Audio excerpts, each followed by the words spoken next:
क्या कर रहा है तू? हाय गाइस, हम शंकरपारे बना रहे हैं आई के लिए। फिर आई खुश आएंगी।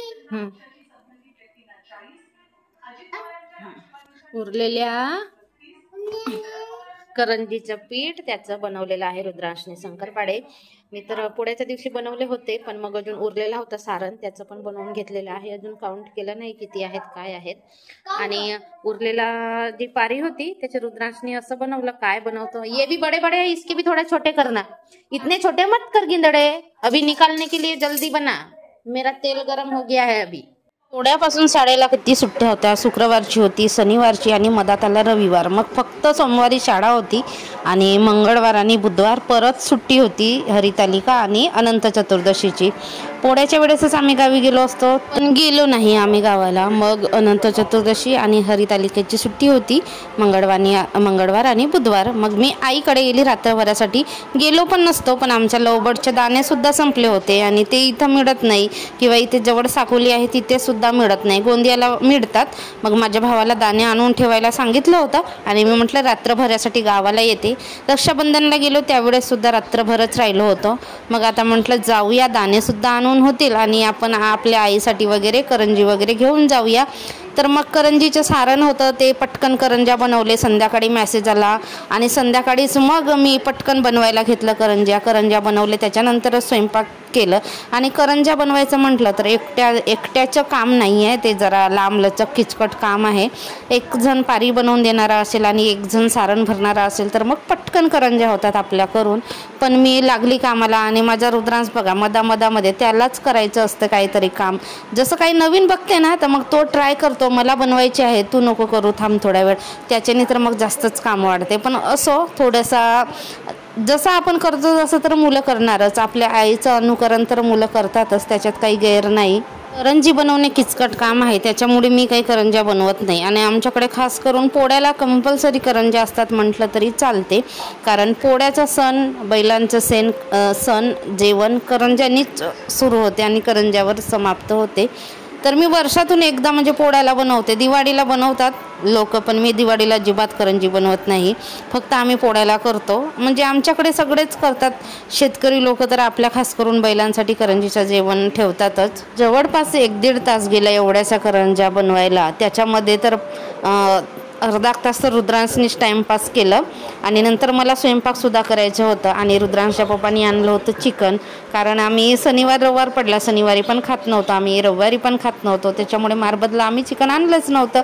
मग ते चिकन पण बनवायचं होतं, त्याच्यासाठी मसाला पण तयार करायचा होता। तर त्या दिवशी जेवणाला पण भरपूर उशीर झाला, शेवटी बनवून झाल्या बघा माझ्या मस्तपैकी करंज्या। रुद्रांश तर अजिबात तोंडात टाकत नाही करंजी, बरेच असे पदार्थ तो खात नाही। रुद्रांशचे पप्पा ह्या वर्षी जरा खाल्लं त्यांनी, ते पण तेलकट खात नाही, जास्त करून खातच नाही ते, अजिबात 1-2 खाल्ले तर खाल्ले, पण करंज्या त्यांनी मनसोक्त खाल्ल्या, खूप छान झाल्या होत्या, मी सुद्धा खाल्ल्या आणि गावी घेऊन जाणार आहे। लागले आहेत भरपूर, की पेरूच्या ज्या फांद्या आहेत ना एकदम वाकलेल्या आहेत।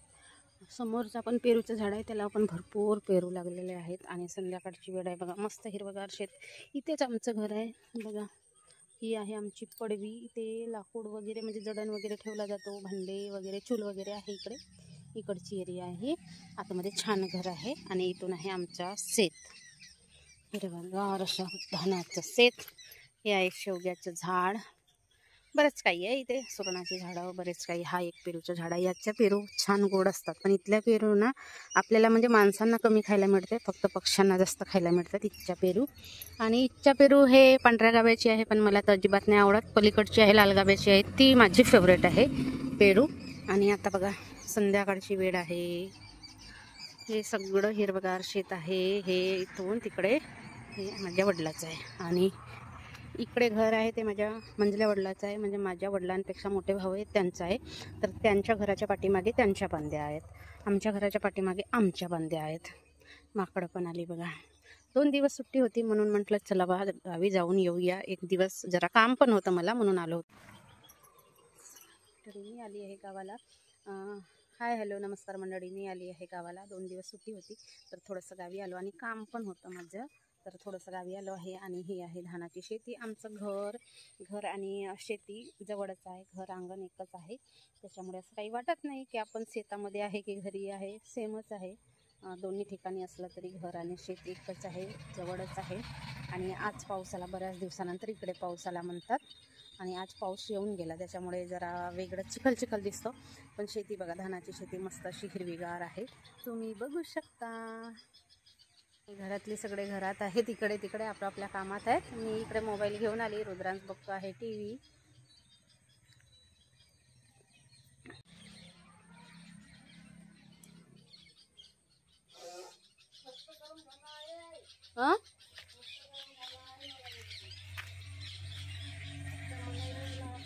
हो, मस्त बक्कल मलाई निघली.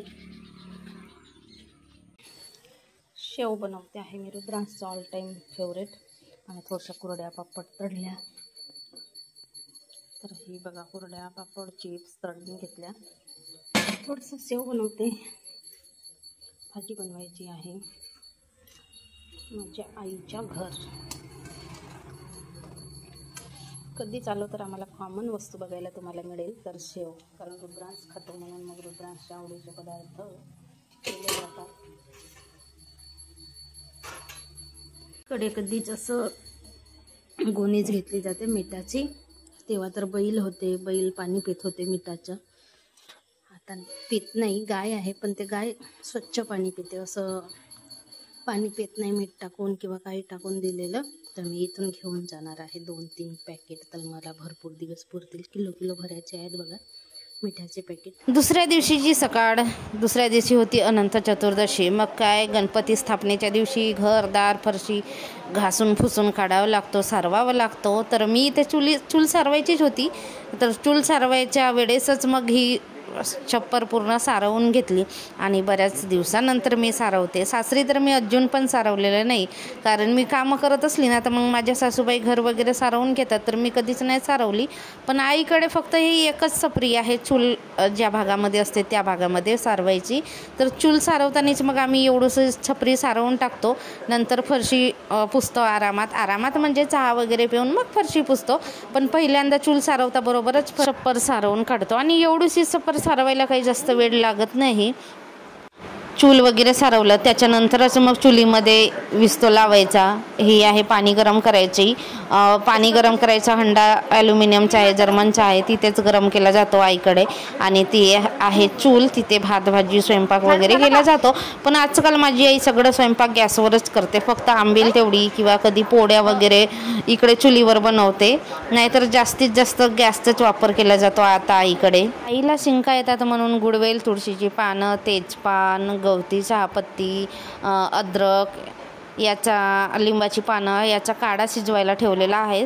असे घरगुती उपाय केले ना, औषधी खाण्यापेक्षा घरगुती उपाय खाल्लं तर आपल्या प्रतिकारशक्तीसाठी सुद्धा चांगलेच इफेक्टिव्ह असतात. आणि माझं तर असंच आहे, मी औषधांचा वापर करते, नाही करत असं नाही, पण असे घरगुती काढेवाडे बनवून पिलं तर आपल्या शरीरासाठी इम्युनिटी पॉवर चांगलं होते, आपली प्रतिकारशक्ती चांगली होते. तर आईसाठी तो काढा करून दिला. रुद्रांश झोपलेलाच होता मस्त आरामात. मग बऱ्याच दिवसापासून आईची आलू पकोडे खायची इच्छा होती, आलूची भजी. तर मग मी ते सकाळी सकाळी आलूची भजी बनवून दिले. वेगळा नाश्ता करण्यापेक्षा म्हटलं आलूची भजी करूया म्हणाली आई, तर मग तेच बनवून दिलं मी. आणि सगळ्यांनी मग आवडीने खाऊन घेतला गरमागरम आलूचे पकोडे. बैठक सुरू होती तर आवाज येतच असेल, इथे आई वगैरे बोलत आहेत. पाण्यासाठी येतात ना कोणी, म्हणजे बोरवेलचं पाणी आहे आमच्याकडे, तर त्या बोरवेलच्या पाण्यासाठी येतात पाणी भरायला. तर मग आम्ही गेलो तर मग बसतातच 5-10 मिनटं, कधी आल्या काय आल्या अशा चौकशी करत असतात. तर तेच महिला मंडळ चालू होती. इथे दूध दोन ठेवलेलं आहे, तर तसंच आहे. ये अभी गाड़ी इधर बाहर कर रहा है। पीछे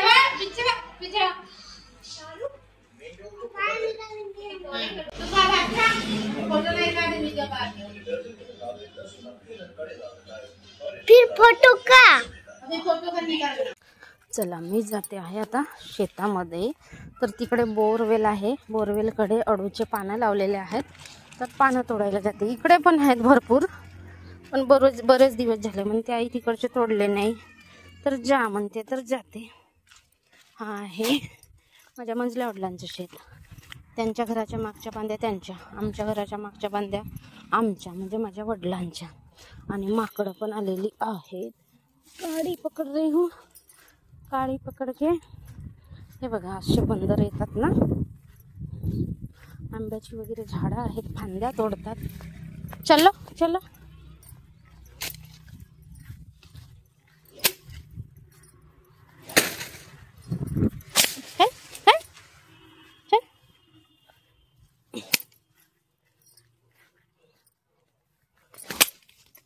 डरूंगी बोलती हूँ क्या? मैं डरने वाली थोड़ी ना हूँ. नाच धूस नाच धूस नाच धूस करतात सगळे. हे किती फांद्या तोडल्या आहे बघा, किती फांद्या तोडल्या. इतके हरामखोर बंदर आहेत ना.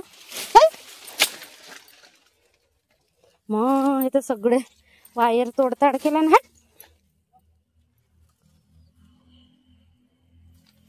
वायर तोडताड केला ना सगळे.